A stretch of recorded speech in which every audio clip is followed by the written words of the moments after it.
1 கொரிந்தியர் 10வது அதிகாரம் அதனுடைய 12வது வசனம்.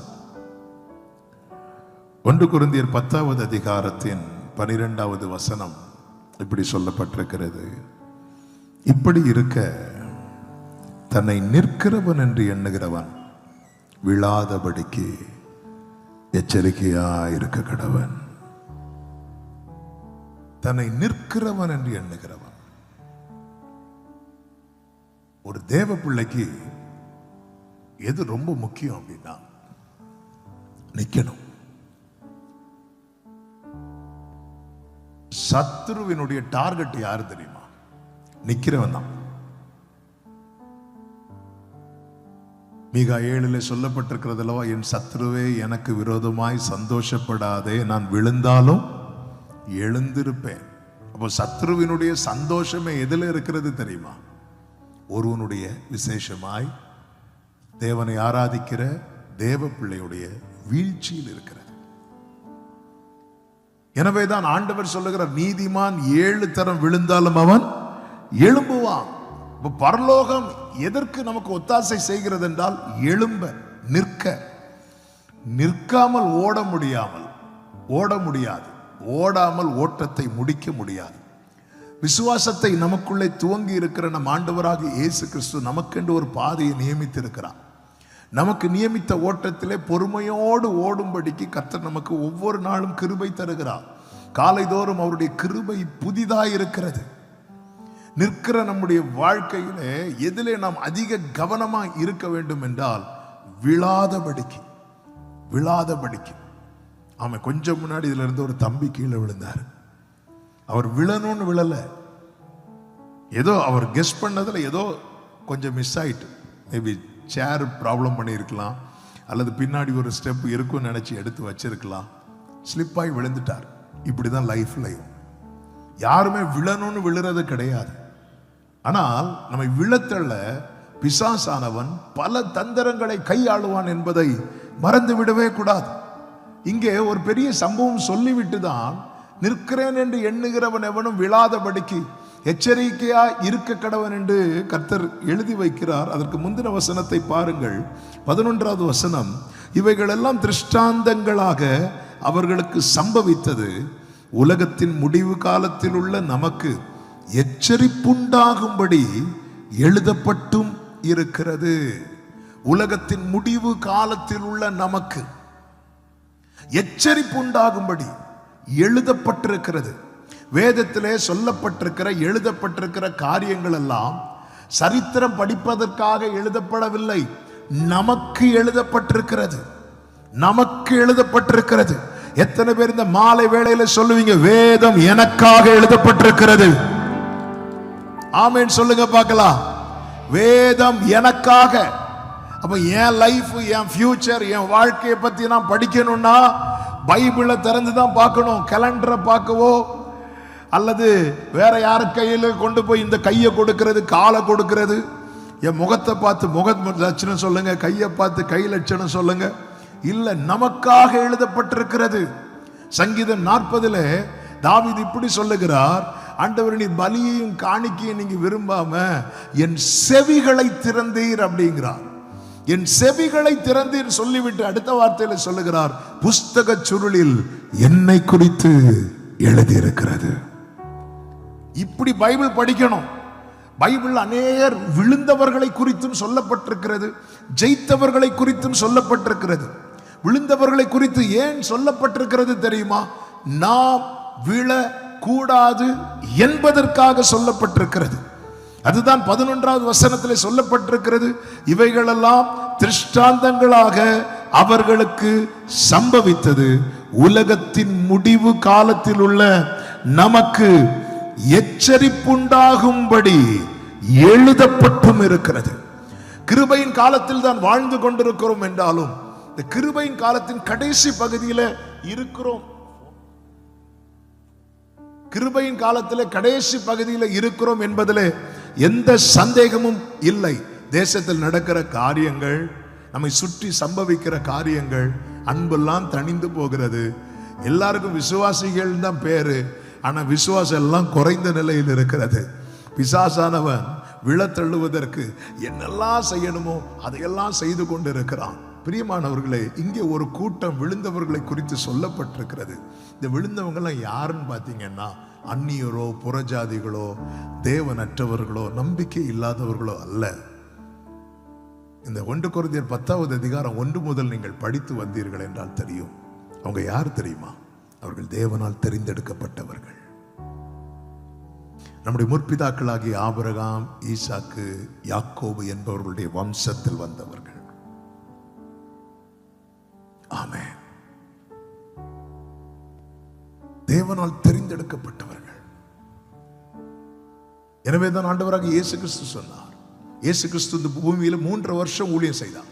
அந்த 3 வருஷம் ஊழியத்துல 3 பகுதியாய் அந்த ஊழியத்தை பார்க்கலாம். இயேசுவின் முதல் பகுதி, இயேசுவின் ஊழியத்தின் நடுப்பகுதி, இயேசுவின் ஊழியத்தின் கடைசி பகுதி. இயேசுவின் ஊழியத்தின் முதல் பகுதி என்ன? வருத்தப்பட்டு பாரம் சுமக்கிறவர்களே, நீங்கள் எல்லாரும் என்னிடத்தில் வாருங்கள். இயேசுவின் ஊழியத்தின் நடுப்பகுதி என்ன? அழைக்கப்பட்டவர்கள் அநேகர், தெரிந்து கொள்ளப்பட்டவர்களோ சிலர். இயேசுவின் ஊழியத்தின் கடைசி பகுதி என்ன தெரியுமா? 2 பேர் இருப்பார்கள். ஒருவன் கைவிடப்படுவான், ஒருவன் சேர்த்துக் கொள்ளப்படுவான். இதுதான் இயேசு சொன்னார். இடுக்கமான வாசல் வழியே உட்பிரவேசிக்க பிரயாசப்படுங்கள். அதை கண்டுபிடிக்கிறவர்கள் சிலர். நான் தான் ரட்சிக்கப்பட்டுட்டேனே, நான் தான் அபிஷேகம் பட்டுட்டேனே, நான் தான் ஞான ஸ்நானம் பெற்றுட்டேனே, நான் தான் சர்ச்சில் மெம்பர் ஆயிட்டேனே, நான் தான் டைத்து கரெக்டா கொடுக்கிறேனே, காணிக்க கரெக்டா கொடுக்கிறேனே, இனி எப்படி இருந்தாலும் பரவாயில்ல, ஆண்டவர் வந்தா போயிருவேன். இல்லை இல்லை, நிற்கிறேன் என்று எண்ணுகிறவன் எவனும், நிற்கிறேன் என்று எண்ணுகிறவன் எவனும், நான் நிற்கிறேன். அந்த பரிசேயன் அப்படிதான் நினைத்தான். ஆலயத்துக்குள்ளே ஒரு பரிசேயனும் புறப்படுகிறான், ஒரு ஆயக்காரனும் செல்லுகிறான். அந்த பரிசேயனுடைய ஜெபம் எப்படிப்பட்டதா இருந்தது தெரியுமா? ஆண்டவரே, நான் வாரத்துக்கு 2 தரம் உபவாசிக்கிறேன், நான் கற்பனைகள் எல்லாம் தவறாமல் கை கொள்ளுகிறேன், எல்லாவற்றிலும் நான் தசமபாகம் கொடுக்கிறேன். அந்த மனுஷன மாதிரி நான் தப்பு பண்ணல ஆண்டவரே, அதற்காக உம்மை ஸ்தோத்தரிக்கிறேன் என்றெல்லாம் சொல்லும் போது இயேசு சொல்லுகிறார், அவன் அல்ல இவனே என்று. ஒருவன் தன் கண்களை ஏறெடுக்க துணியாமல் தன்னை தேவனுக்கு முன்பாக தாழ்த்தி, பாவியாகிய என்மேல் கிருபையாயிரும் என்று ஒருவன் அழுது கொண்டிருக்கும் போது இயேசு அந்த பரிசேயனை காண்பித்து சொல்லுகிறார், அவன் அல்ல இவனே. தூரத்தில் இருக்கிறவர்களை அவன் என்போம், பக்கத்தில் இருக்கிறவர்களை இவன் என்போம். பரிசேயன் ஜெபிக்க ஆரம்பித்த போது இயேசு தூரமாய் போயிட்டார். ஆனால் அந்த ஆயக்காரன் தன் கண்களை ஏறெடுக்க துணியாமல் மார்பில் எடுத்து கதறி ஜெபிக்கும் போது இயேசு அவன் பக்கத்தில் வந்து நிற்கிறார். அவன் பக்கத்தில் நின்று அவனை காண்பித்து இவன் என்கிறார், பரிசேயனை காண்பித்து அவன் என்கிறார். ஹல்லேலூயா. என்னை கேட்டுக்கொண்டிருக்கிற அன்பு சகோதர சகோதரி, நான் தான் ஜெபம் பண்றேனே, நான் தான் பைபிள் படிக்கிறேனே, நான் தான் அப்படி பண்றேனே, நிற்கிறேன் என்று எண்ணுகிறவன் அவனும். எனவேதான் வேதம் சொல்லுகிறது, விசுவாசத்தை துவக்குகிறவரும் அதை முடிக்கிறவருமாய் இருக்கிற இயேசுவை நோக்கி நமக்கு நியமித்த ஓட்டத்திலே பொறுமையோடு பொறுமையோடு. பவுல் அப்படிதான் நினைத்தார். பவுல் நினைச்சார், அவர் சொல்லுவார்ல, நியாயப்பிரமாணத்தின்படி நான் குற்றம் சாட்டப்படாதவன், என்னை யாரும் பிளேம் பண்ண முடியாது. நியாயப்பிரமாணத்தினுடைய விசேஷம் என்ன தெரியுமா? நம்ம 10 காரியம் செய்யலான்னு போக்கஸ் பண்ணும்போது 11வது காரியத்தை விட்டுருவோம். நியாயப்பிரமாணத்தின்படி பார்த்தால் தாவீது சொல்லுகிறார், நீதிமான் ஒருவனும் இல்லை அப்படிங்கிறார். ஒருத்தரும் கிடையாது. அந்த நியாயப்பிரமாணத்தின்படியே குற்றம் சாட்டப்படாத ஒரு வாழ்க்கையை வாழ்ந்தவன் தான் யார் அப்படின்னா அப்போஸ்தலனாகிய பவுல்.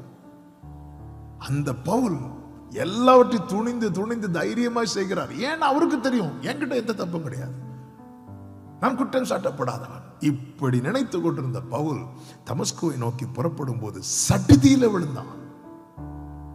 சடுதியில விழுந்தான்.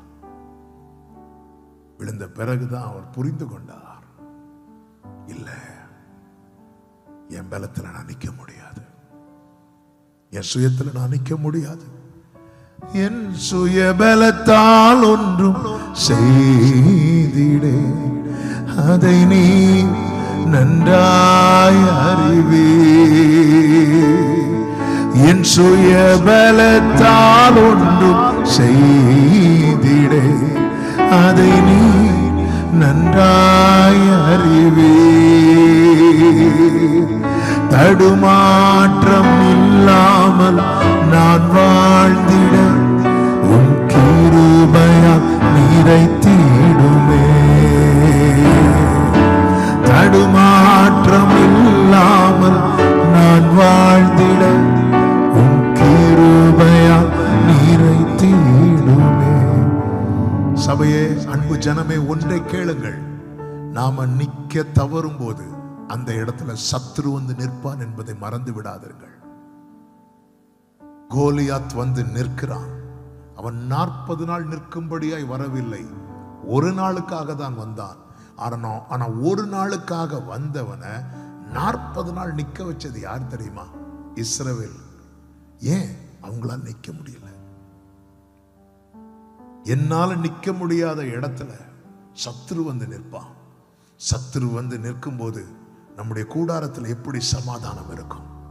நம்முடைய வாழ்க்கையில எப்படி ஒரு நம்பிக்கை இருக்கும், நிச்சயம் இருக்கும்? நம்மால் எப்படி சுதந்திரிக்க முடியும்? எனவேதான் சத்துருவினுடைய மகிழ்ச்சி தேவ பிள்ளையை விழத்தள்ளுவது. இவைகள் எல்லாம் கடைசி காலத்தில், உலகத்தின் முடிவு பெரிய இந்த கடைசி பகுதியிலே வாழ்ந்து கொண்டிருக்கிற நமக்கு எச்சரிப்புண்டாக எழுதப்பட்டிருக்கிறது. விழுந்தவர்கள் யார்? தேவனால் தெரிந்தெடுக்கப்பட்டவர்கள்.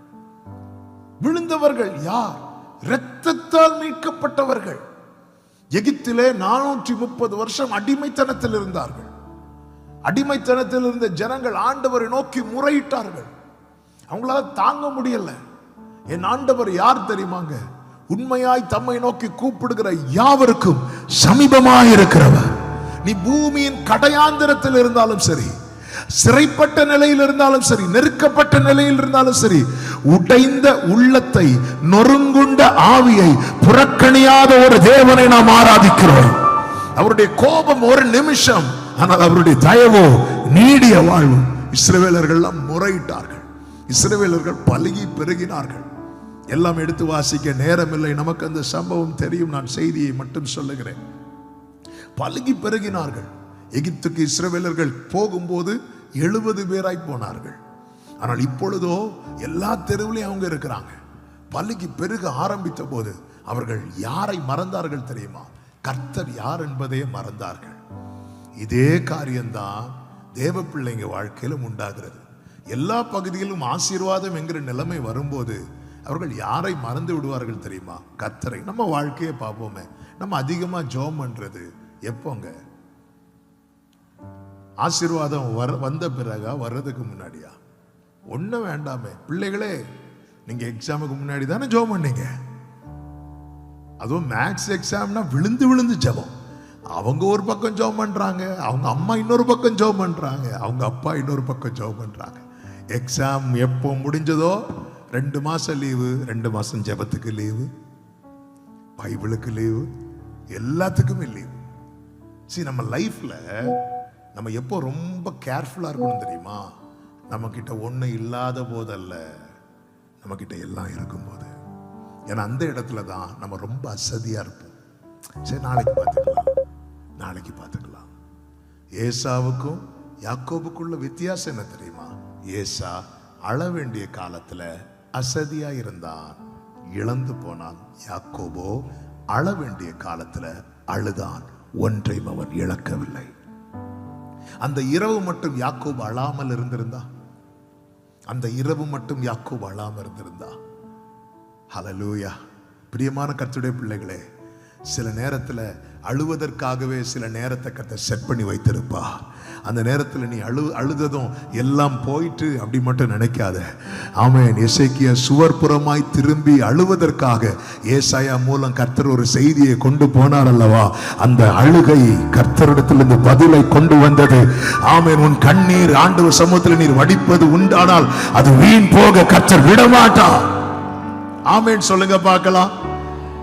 ஹல்லேலூயா. கண்ணீர் வீணாலும் ஒப்பி எடுத்து துருத்திலாக்கும் நாதனுண்டு, துருத்தி நிறையும் போல் அளந்தெடுத்து அனுகிரகமேகும் இயேசு.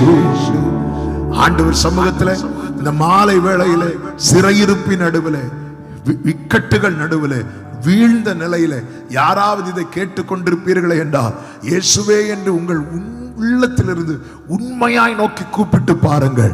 கூப்பிடும் வேளைகளில் தப்புவிக்க ஆத்திரமாய் வருகிற கர்த்தர் நிச்சயமாய் உங்களை விடுவிப்பார் என்பதில் எந்த சந்தேகமும் இல்லை. அவருடைய நாமமே ஜீசஸ். இயேசுனாலே சேவியர், மனுக்குலத்தை பாவத்தை நீக்கி ரட்சிக்கிறவர், ரட்சகர், ரட்சகர். போன வாரம் எல்லா சபையிலும் எல்லாரும் அந்த குட் ஃப்ரைடே அன்னைக்கு சிலுவையை குறித்த காரியங்கள் அதிகமாய் பேசப்பட்டது, கேட்கப்பட்டிருப்பீர்கள். அது ஒரு நாள் மட்டுமல்ல, நம் ஒவ்வொருவருக்காக. ஆமென். ஒரு குறிப்பிட்ட கூட்டத்தாருக்கு மட்டுமல்ல, மனுஷனா பிறந்த ஒவ்வொருவருக்கும் பரிகாரி ஒருவர் மட்டுமே, அவர் நம் ஆண்டவராக இயேசு கிறிஸ்து ஒருவரே. ஆமென் சொல்லுங்க பார்க்கலாம். எனவேதான் யோவான் ஸ்நானன் அவரை பார்த்து சொன்னார், இவர் உலகத்தின் பாவத்தை சுமந்து தீர்க்கிற தேவாட்டுக்குட்டி. இஸ்ரவேலர்கள் கூக்குரல் இடுகிறார்கள். ஏன்? பார்வோன் அவர்களை ஒடுக்க ஆரம்பித்தான். பார்வோனுடைய நோக்கம் என்ன? மூன்று காரியம்தான். ஒன்று, இவர்கள் நம்மை விட்டு போயிடக்கூடாது. 2, இவர்கள் நம்மை எதிர்க்க கூடாது. 3, இவர்கள் பலகி பெருகக்கூடாது. இது பிசாசனுடைய தந்திரம். தேவ பிள்ளைங்க ஆசீர்வாதமா இருக்கக்கூடாது. ஆமே. பொதுவா பார்த்துருக்கீங்களா? அநியாயமா சம்பாதிக்கிறவனுக்கு ஒரு பிரச்சனை வராது. நியாயமா 100 ரூபாய் சம்பாதிக்கிறவன் அந்த 100 ரூபாய் கையில வர்றதுக்கு அவன் படக்கூடிய பாடு. ஆமா. ஏன்னா அவனுக்கு தெரியும், துன்மார்க்கனுடைய செல்வ பெருக்கை பார்க்கலும் நீதிமானுடைய கொஞ்சம் நல்லது. ஆமே. ஹல்லேலூயா. அநியாயமா அதனால ஆசாப் சொல்லுகிறார், எனக்கு துன்மார்க்கனுடைய வாழ்க்கையை பார்க்கும்போது பொறாமை வந்துச்சு. ஆரம்பத்துல புரியாததுனால அவர் சொல்றார், அவனுக்கு ஒரு பிரச்சனை கிடையாது, அவன் நினைக்கிறதுக்கு மேல நடக்குது. அவன் எந்த பிசினஸ் தொடங்கினாலும் 100 மடங்கு சக்சஸ். ஆனா நான் நாள்தோறும் வாதிக்கப்பட்டு காலைதோறும் தண்டிக்கப்பட்டிருக்கிறேன். புரியாததுனால இந்த புலம்பலை அவர் பாடுகிறார். புரிந்த பிறகு கர்த்தரை துதிக்க ஆரம்பித்ததை 73வது சங்கீதத்திலே நாம் பார்க்க முடியும். ஆமென். சாத்தானுடைய தந்திரம் என்ன? தேவ பிள்ளை நல்லா இருக்க கூடாது. இதற்காக அவன் என்ன செய்வான் தெரியுமா? அடிமைத்தனத்துக்குள்ளே வைத்திருப்பான். அடிமைத்தனத்துக்குள்ள இருக்கிறவனுக்கு ஒரு லெவலுக்கு மேல வளர முடியாது. அவன் என்ன பண்ணாலும் சரி வளரவே முடியாது. அவன் அதிகமாய் பிரயாசப்படுவான், ஆனால் பலன் கொஞ்சமா இருக்கும். பல நேரத்தில் பலனே இருக்காது. இந்த இஸ்ரவேலர்கள் அவ்வளவு உழைப்பாங்க. அவர்களுடைய மிருகங்களுக்கு கூட வைக்கோல் கொடுக்காதபடிக்கு பார்வோன் அந்த அளவுக்கு கடினமாய் நடத்துவான். இந்த மாலை வேளையில் அடிமைத்தனத்துக்குள் இருக்கிற, ஒருவேளை தூரத்தில் இருந்து வீடுகளில் இருந்து கூட இந்த சத்தத்தை கேட்டுக்கொண்டிருக்கலாம். ஒன்றை மட்டும் புரிந்து கொள்ளுங்கள், உங்க வாழ்க்கையில் உங்க பிரயாசத்தின் பலனை நீங்கள் அனுபவிக்க விடாதபடிக்கு பிசாசானவன் வைத்த கண்ணிதான் இந்த அடிமைத்தனம். நம்ம எந்த கட்டுகளை உடைக்க வல்லமை உள்ள நாமம் நாம் ஆராதிக்கிற நம் ஆண்டவராக இயேசு என்கிற நாமம். அவரால் அன்றி வேறு ஒருவராலும் ரட்சிப்பு இல்லை. இஸ்ரவேலர்கள் எல்லாம் கர்த்தரை நோக்கி கூப்பிட ஆரம்பித்தார்கள். அப்படி கூப்பிட்ட போது கர்த்தர் எழுந்தருளி எகிப்துக்கு வெளியே 40 வருடம் இருந்த மோசே கர்த்தர் அனுப்புகிறார். பழைய ஏற்பாட்டிலே பார்வோன் பிடியில் இருந்த இஸ்ரவேலர்களை மீட்க எப்படி கர்த்தர் எகிப்துக்கு வெளியே இருந்த மோசே கர்த்தர் எகிப்துக்குள்ளே அனுப்பினாரோ, அப்படியேதான் இந்த உலகத்தை பாவ பிடியில் இருக்கிற மனுக்குலத்தை மீட்கும்படியாக 2000 ஆண்டுகளுக்கு முன்பதாக, ஆமேன், பிதாவுக்கு வலது பாரிசத்தில் வீற்றிருக்கிற தம்முடைய ஒரே பேரான குமாரனை நமக்காக தந்தருளினார். இயேசு இந்த பூமியில வந்தது கானா ஒரு கல்யாண வீட்டில் அற்புதம் செய்வதற்கல்ல, கல்வாரியிலே மரிப்பதற்காக. இயேசு வந்த நோக்கத்தை தேவ பிள்ளைகள் மறந்து விடக்கூடாது. ஆமென், மறந்து விடவே கூடாது. அவர் வந்த இடத்துல அற்புதம் நடக்கும். அவர் நன்மை செய்கிறவராய் சுற்றி திரிந்தார். அதே நேரத்தில் ஒவ்வொரு மனிதனும் வாழ்வதற்காக பிறக்கும் போது ஒரே ஒருவர் மட்டுமே மரிப்பதற்காகவே இந்த பூமியில வந்தார். ஆமென், அவர்தான் நம் ஆண்டவராக இயேசு கிறிஸ்து, எனக்காக, உங்களுக்காக. ஹல்லேலூயா. அந்த அன்பை வர்ணிக்கவே முடியாது, அதுக்கு ஈடே கிடையாது. நான் அடிக்கப்பட வேண்டிய இடத்தில் அவர் அடிக்கப்படுகிறார். இஸ்ரவேல் ஜனங்கள் அடிமைத்தனத்துக்குள் இருந்து அலறின போது மோசேக்கு கர்த்தர் அடையாளங்களை கொடுத்து விடுகிறார். அதில் ஒரு அடையாளம் தான் கோல் பாம்பா மாறுச்சு. கோல் பாம்பா மாறினதும் இஸ்ரவேலர்களுக்கெல்லாம் பயங்கர ஆச்சரியம். ஆனா பார்வோன் பயப்படல. பார்வோனுக்கு அது அதிசயமா தெரியல. பார்வோனுடைய மந்திரவாதிகள் எல்லாருமே கோலை எதா மாத்துறாங்க? பாம்பா மாத்துறாங்க. ஆமென். இயேசு இருக்கிற இடத்துல அற்புதம் நடக்கும். ஆனால் அற்புதங்கள் நடக்கிற இடத்துல எல்லாம் இயேசு இருக்க மாட்டார். சத்தியத்தை அறிவீர்கள், சத்தியம் உங்களை விடுதலை ஆக்கும். இங்க இவர்களுக்கு பிரதானமான தேவை என்ன தெரியுமா? அற்புதம் அல்ல, மீட்பு. மீட்பு, ரட்சிப்பு. இன்னைக்கு எல்லாரும் எதை ரொம்ப பெருசா போக்கஸ் பண்றாங்க தெரியுமா? மிராக்கிள், அற்புதத்தை. எனக்கு அற்புதம் வேணும். நான் பலவீனத்தில் இருந்தா எனக்கு என்ன தேவை? அற்புதம் தேவை, அற்புதமான சுகம் தேவை. இல்லை என்று சொல்லவில்லை, அதை நான் கொஞ்சமும் குறைத்து மதிப்பிடவில்லை. ஆனா இது எல்லாவற்றை விட மிகவும் விலையேற பெற்றது என்ன தெரியுமா? ஆண்டவர் தருகிற மீட்பு. ஜனங்களுக்கு கர்த்தர் அந்த மீட்பினுடைய வேல்யூவை சொல்லி கொடுக்கிறதுக்காக முதல் அற்புதங்களை மட்டுமே காட்டிட்டு இருக்கிறார். ஆரம்பத்தில் ரொம்ப நல்லா இருந்துச்சு. போக போக ஜனங்கள், இப்ப ஜனங்களுக்கு எல்லாருக்குமே என்ன தேவை தெரியுமா? விடுதலை, விடுதலை, விடுதலை, மீட்பு தேவை. ஹல்லேலூயா. இந்த மீட்பினுடைய வேல்யூவை புரிந்து கொள்ள வேண்டும். ஆண்டவராகிய இயேசு கிறிஸ்து இந்த பூமியில கப்பர்நகூமில் ஒரு வீட்டில் உபதேசித்துக் கொண்டிருக்கும் போது திரளான ஜனங்கள் கூடி இருக்கிறார்கள். அப்படி கூடி இருக்கும் போது கட்டில் கிடையா கிடக்கிற ஒரு திமிர்வாதக்காரனை 4 வாலிபர்கள் கட்டிலே சுமந்து கொண்டு வருகிறார்கள். சுமந்து கொண்டு வந்து அந்த வீட்டுக்குள்ள போக முடியல, அவ்வளவு கூட்டம். மேல வீட்டு கூரையை பிரித்து அவனை அப்படியே இறக்கி இயேசுக்கு முன்பாக வைக்கிறார்கள்.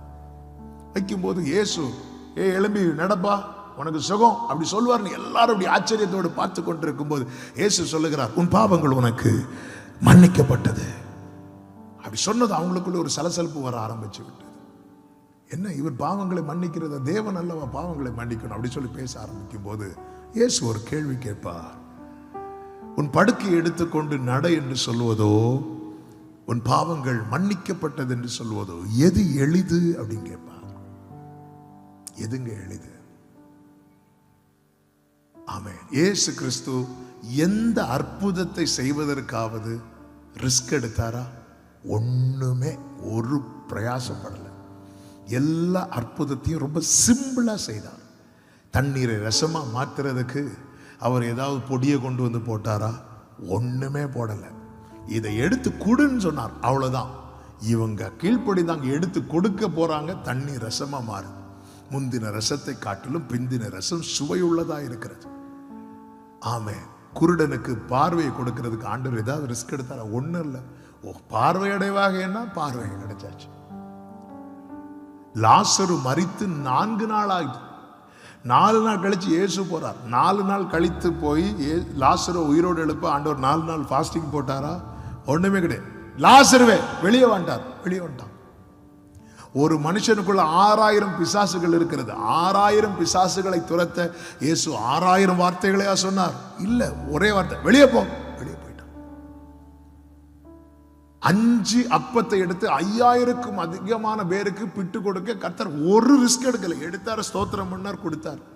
எந்த அற்புதத்தையும் செய்ய ஆண்டவர் பிரயாசப்படவே இல்லை. ஏன்னா அவருடைய நாமமே அதிசயம். ஆனா ஒரே ஒரு காரியத்துக்காக தன்னுடைய கடைசி சொட்டு ரத்தத்தையும் கொடுத்தார்.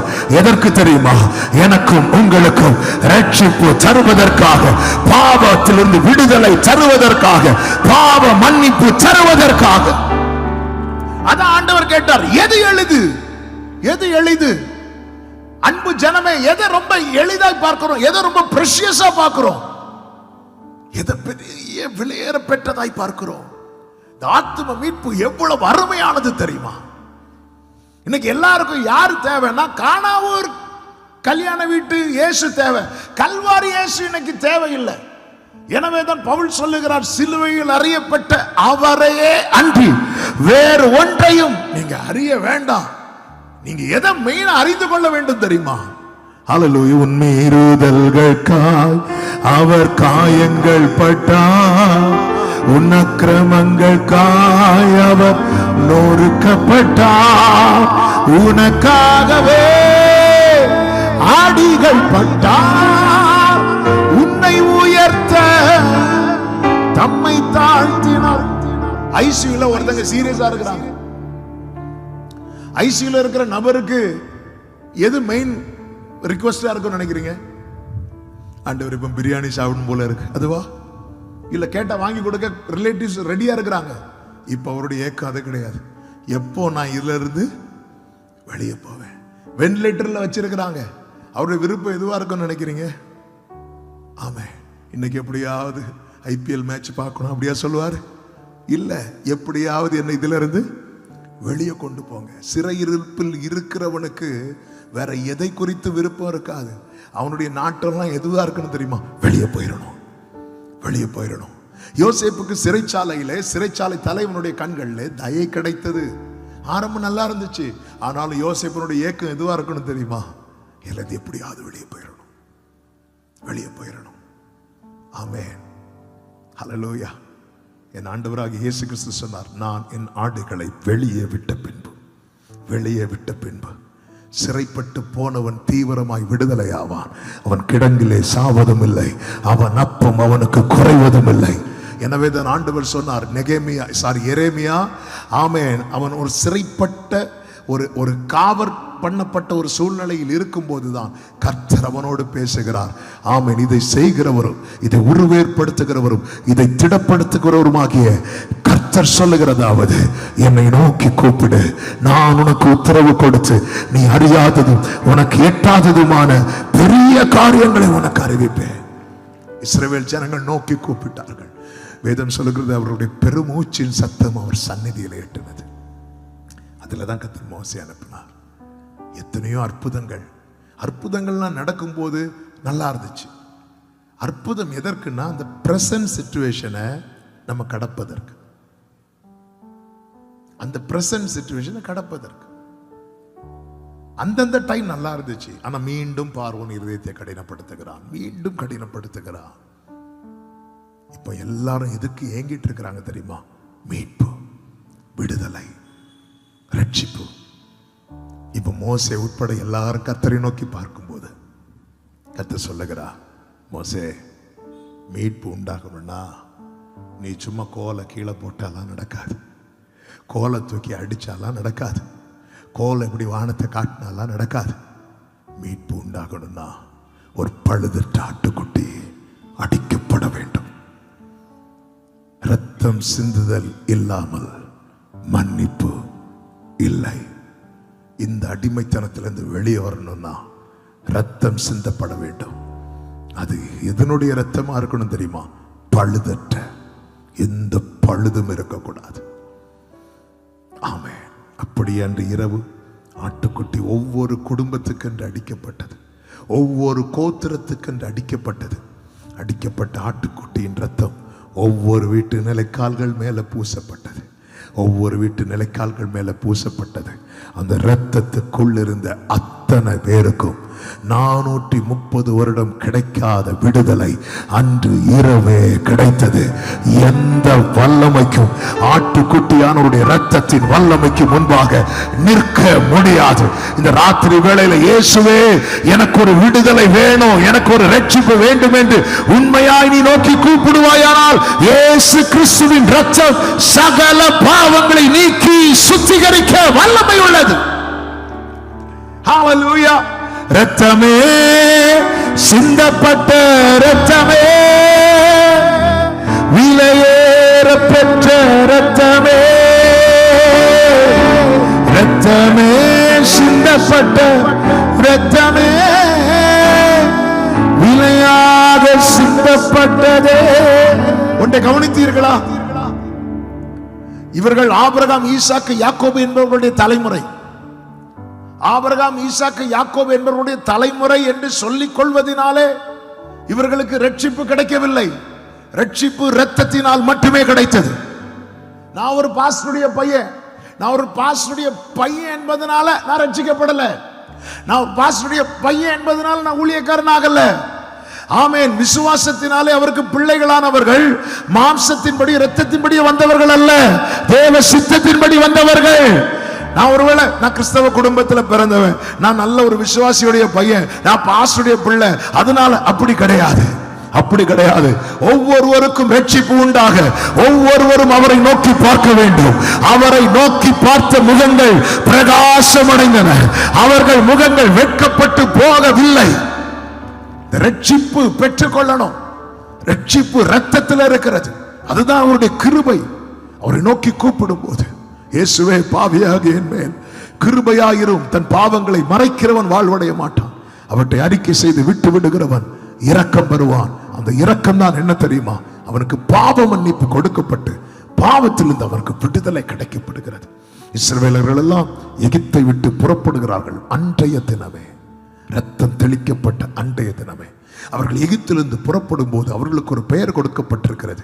யாத்திராகமம் 12:41 படிக்கும் போது தெரியும், கர்த்தருடைய சேனை என்று சொல்லப்பட்டிருக்கிறது.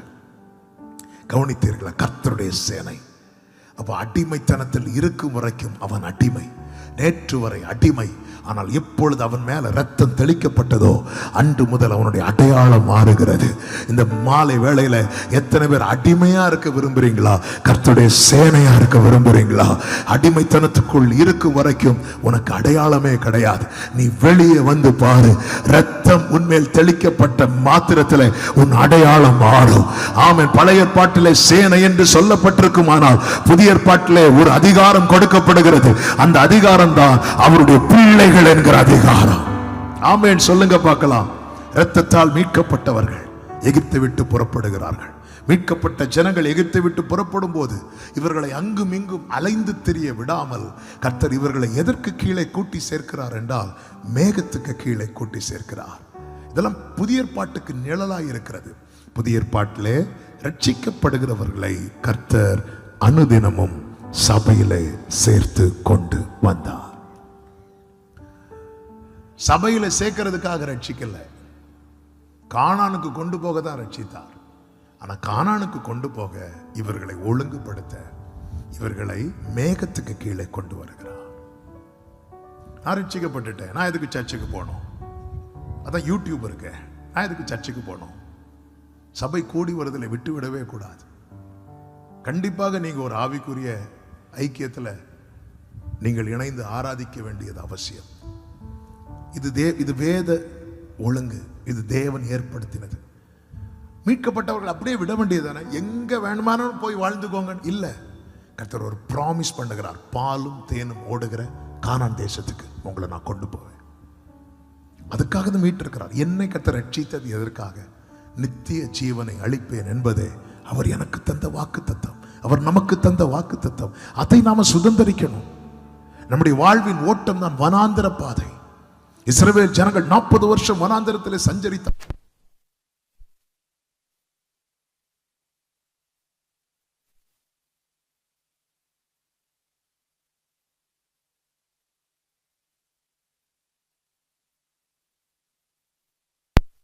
தனத்தில் இருக்கும்போது மோசேயை கொண்டு கர்த்தர் அதை ப்ராமிஸ் பண்றார். இயேசு நமக்கு இந்த பூமியில வந்து ப்ராமிஸ் பண்ணார்ல, என் பிதாவின் வீட்டில் அநேக வாசஸ்தலங்கள் உண்டு. அப்படி இல்லாதிருந்தால் நான் உங்களுக்கு சொல்லி இருப்பேன். நான் போகிறேன், நான் போய் உங்களுக்காக ஒரு ஸ்தலத்தை ஏற்படுத்தி திரும்ப வந்து நான் உங்களை கூட்டிட்டு போவேன். இந்த பூமியிலே சஞ்சரிக்கிற தேவ பிள்ளையே, நமக்கான வாசஸ்தலம் பரலோகத்தில் எழுப்பப்பட்டு கொண்டிருக்கிறது. அந்த வீடு கட்டி முடிக்கும் வரை கர்த்தர் இங்கே வாழ வைப்பார். அது கட்டி முடித்த பிறகு நம்மை அங்கே அழைத்துக் கொண்டு வாழ வைப்பார். இந்த தேவன் என்றென்றைக்கும் உள்ள சதா காலமும் நம்முடைய தேவன். மரண பரியந்த நம்மை நடத்துவார். சத்தமா ஆமென் சொல்லுங்க பார்க்கலாம்.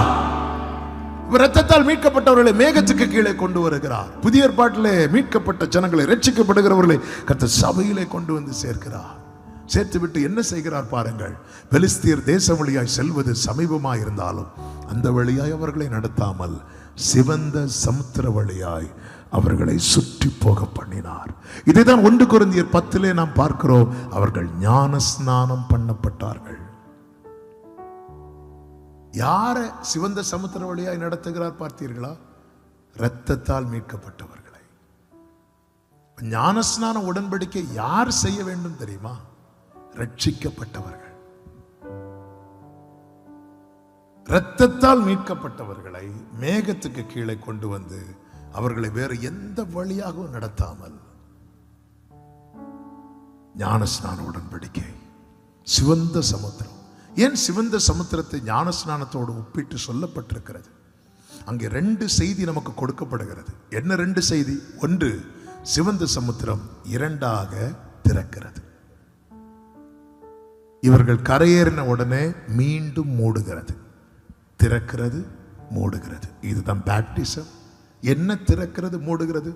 இயேசுவோடு கூட ஞானஸ்நான உடன்படிக்கை செய்யும் போது பரலோகத்துக்கான, இஸ்ரவேலர்களுக்கு கானானுக்கான வாசல் அங்கே ஓப்பன் ஆகுது. இதான் திறக்கிறது. என்ன மூடுகிறது? மீண்டும் எகிப்துக்கு போகாதிருக்கும்படிக்கு டோர் க்ளோஸ் ஆகிறது. அதுதான் வேதம் சொல்லுகிறது, ஒருவன் கிறிஸ்துவுக்குள் இருந்தால் அவன் புது சிருஷ்டியாய் இருக்கிறான், பழையன ஒளிந்தன, எல்லாம் புதிதாயின. நமக்கு தெரியும், ஆண்டவராக இயேசு கிறிஸ்து குழந்தையாய் இருக்கும் போது அவரை யோசேப்பும் மரியாளும் ஆலயத்துக்கு தூக்கிட்டு போனாங்க. அங்கே அவருக்கு ஞானஸ்நானம் கொடுக்கவில்லை. அவருக்கு 12 வயதாவது இருக்கும்போது அவரை நடத்தி கொண்டு போனார்கள். அங்கும் அவருக்கு ஞானஸ்நானம் கொடுக்கவில்லை. அவருக்கு 30 வயதான போது அவராகவே வருகிறார். ஞானஸ்நானம் என்பது என்னை யாரோ தூக்கிட்டு போய் என்னை கொடுக்க வைக்கிறதோ, என்னை யாரோ நடத்தி கொண்டு போய் கொடுக்க வைக்கிறதோ அல்ல, நானாக என்னை விட்டு கொடுப்பது, நானாக என்னை ஒப்பு கொடுப்பது. 30வது வயதில், ஏன் 30வது வயதில் வந்தார்? நம்ம ஊரில் 18 வயசில் மேஜர்னு சொல்லுவாங்க. 18 வயசுக்கு அப்புறம் நம்ம ஓனாக எந்த ஒரு காரியத்தையும் டெசிஷன் எடுக்கலாம்ங்கிற அந்த அதிகாரம் கவர்மெண்ட்டு அலோவ் பண்ணி இருக்கிறது. யூதருடைய முறைமையின்படி 30 வயசு வரை பெற்றோருக்கு கீழ்ப்படிந்து இருக்க வேண்டும். எனவே கர்த்தர் 30 வயசு வரை வெயிட் பண்றார். 30வது வயதில் அவராகவே போய் யோவான் ஸ்நானன் கையில் ஞான ஸ்நானம் எடுத்தார். யோர்தானில் இறங்கி மூழ்கி ஞான ஸ்நானம் எடுத்து கரையேறின உடனே வேதம் நமக்கு என்ன சொல்லுகிறது தெரியுமா? வானம் திறக்கப்பட்டது, ஹெவன் ஓப்பன் ஆகிறது. பிரியமான கர்த்தருடைய பிள்ளைகளே, இன்னும் இந்த உடன்படிக்கைக்கு உட்படாமல் யாராவது இருக்கிறீங்கன்னா இந்த சத்தத்தை கேளுங்கள். உங்களுக்காக வானம் இன்னும் திறக்கப்படவில்லை. எனவேதான் மார்க் 16:16 சொல்லப்பட்டிருக்கிறது, விசுவாசம் உள்ளவனாகி ஞானஸ்நானம் பெற்றவன் ரட்சிக்கப்படுவான், விசுவாசியாதவனோ ஆக்கினைக்குள்ளாக தீர்க்கப்படுவான். இந்த கூட்டம் ஒழுங்குபடுத்தப்பட்டு இந்த சத்தம் உங்கள் காதுகளில் தொனிக்க பண்ண காரணம் என்ன தெரியுமா? கர்த்தர் உங்களை மிகவும் நேசிக்கிறார். ஒரு ஆத்துமாவை கூட, இந்த பட்டணத்தில் இருக்கிற ஒரு உள்ளத்தை கூட என் தேவன் இழந்து போக விரும்பவில்லை. எனவே காலத்தை தள்ளாதிருங்கள், நாட்கள் சமீபமாக இருக்கிறது. இவர்கள் சிவந்த சமுத்திரத்தின் வழியா, அந்த சிவந்த சமுத்திரத்தில் 2 கூட்டத்தார் இறங்குறாங்க. ஒரு கூட்டத்தார் இஸ்ரவேலர், இன்னொரு கூட்டத்தார் பார்வோன். நமக்கு தெரியும், பார்வோன் ரதத்தில் வந்தவன், இஸ்ரவேலர்கள் ரத்தத்தில் வந்தவர்கள். ரத்தத்தில் வந்தவர்கள் மறுகரை ஏறினார்கள், ரதத்தில் வந்தவர்கள் மறுகரை ஏறவில்லை. அதன் அர்த்தம் என்ன? ரட்சிக்கப்படாம இந்த ஞானஸ்நான உடன்படிக்கை செய்வதனால ஒரு பிரயோஜனமும் கிடையாது. 18 வயசாச்சின்னு போய் ஞானஸ்நானம் எடுக்க வைப்பாங்க, கல்யாண வயசாச்சின்னு சொல்லி ஞானஸ்நானம் எடுக்க வைப்பாங்க. கடந்த ஜனவரியில் ஒரு சகோதரர் வந்தார், பாஸ்டர் எனக்கு ஞானஸ்நானம் கொடுப்பீங்களா அப்படின்னு. நான் சொன்னேன், எங்களுக்கு ஞானஸ்நானத்துக்கு ஒரு டைம் உண்டு, அப்போ தான் கொடுப்போம். இல்லை பாஸ்டர், எனக்கு அர்ஜென்ட்டாக வேணும், பார்ட்டி ரட்சிப்புல அப்படி இப்போதான் ரட்சிக்கப்பட்டு வந்திருப்பார்னு நினச்சி, ஏன் திடீர்னு இவ்வளோ அவசரப்படுறீங்க? இல்லை, அடுத்த வாரம் கல்யாணம், ஞானஸ்நானம் சர்டிஃபிகேட் கேட்குறாங்க என்கிட்ட. இல்லை, நீங்கள் எனக்கு கொடுத்துறீங்கன்னா உபகாரமாக இருக்கும். அப்படி உங்களுக்கு நான் உபகாரம் செய்ய மாட்டோம். இது விளையாட்டு கிடையாது. ஆமென். ஒருவன் மறுபடியும் பிறவாவிட்டால் தேவனுடைய ராஜ்யத்தில் பிரவேசிக்க மாட்டான். இயேசு ஞானஸ்நானம் எடுக்க வேண்டிய அவசியமே கிடையாது. காரணம், அவர் பாவத்தில் பிறந்தவர் அல்ல. பரிசுத்த ஆவி மரியாள் மேல் இறங்கி வருகிறார். வயிற்றிலே கருவாய் மரியாள் வயிற்றில் இருக்கும்போது அது பரிசுத்த வித்து என்று வேதம் சொல்லுகிறது. அப்படி இருந்தும் இயேசு ஞானஸ்நானம் பெற்றது எதற்கு தெரியுமா? நானும் நீங்களும் அந்த நீதியை நிறைவேற்ற வேண்டும் என்கிற அடிச்சுவடை நமக்காக அவர் வைத்து போயிருக்கிறார். ஹல்லேலூயா. ஞானஸ்நானம் எடுத்தவர்கள் மட்டும் கைகளை உயர்த்தி சத்தமா ஹல்லேலூயா சொல்லுங்க. ஆமென். அநேக கரங்கள் உயர்கிறது, இடையில ஒரு சில கரங்கள் உயரவில்லை.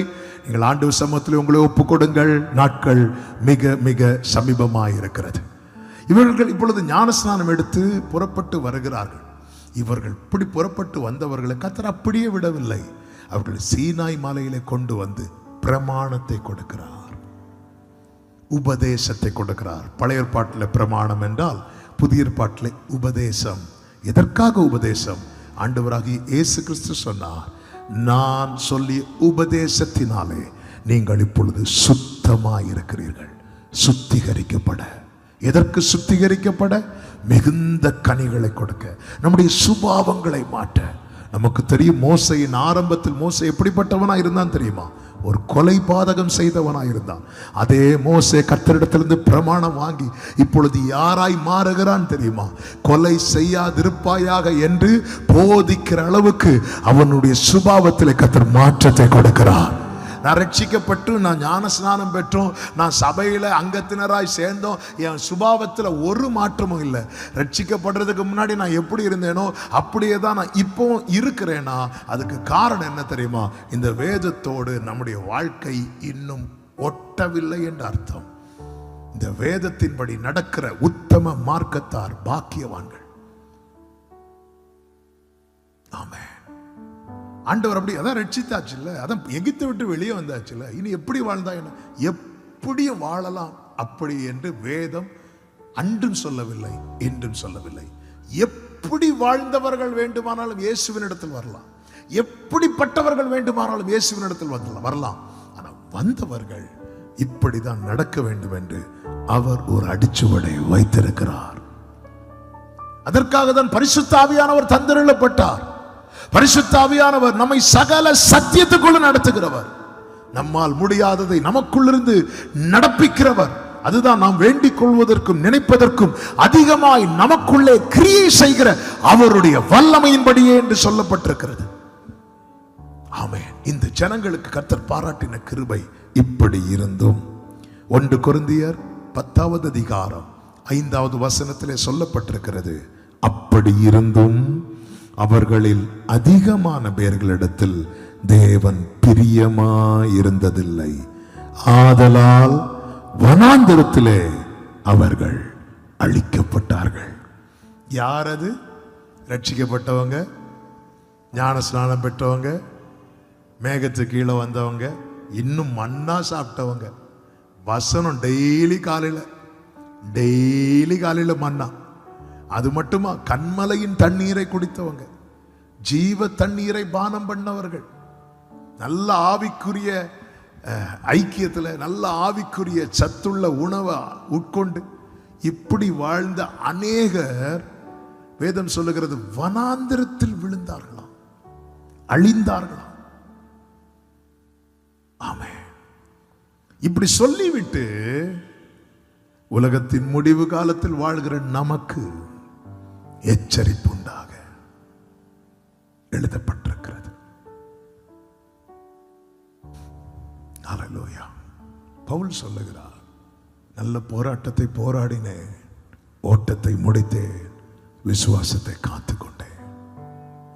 எந்த நோட்டம் ஜெயத்துடன் முடியும், அந்த நாடு சுதந்தரிப்பே.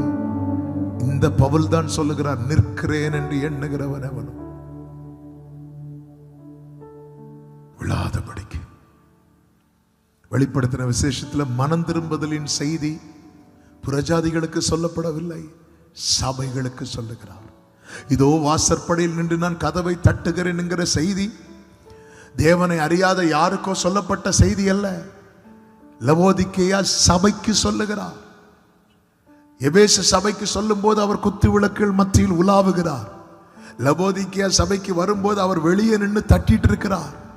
நம்முடைய வாழ்க்கையிலே ரட்சிக்கப்பட்ட ஆரம்பத்திலே நம்முடைய வாழ்க்கையில முக்கியமான நபராய் நாம் ஆண்டவரை வைத்திருந்தோம். நாட்கள் போக போக போக இப்பொழுது இதோ அவர் வெளியே இருந்து தட்டி கொண்டிருக்கிறார். எல்லா திறவுகோலும் அவர் கையில் இருக்கிறது. ஒரே ஒரு திறவுகோலை தவிர. என்ன திறவுகோல் தெரியுமா? நம்முடைய இருதயத்தின் திறவுகோல்.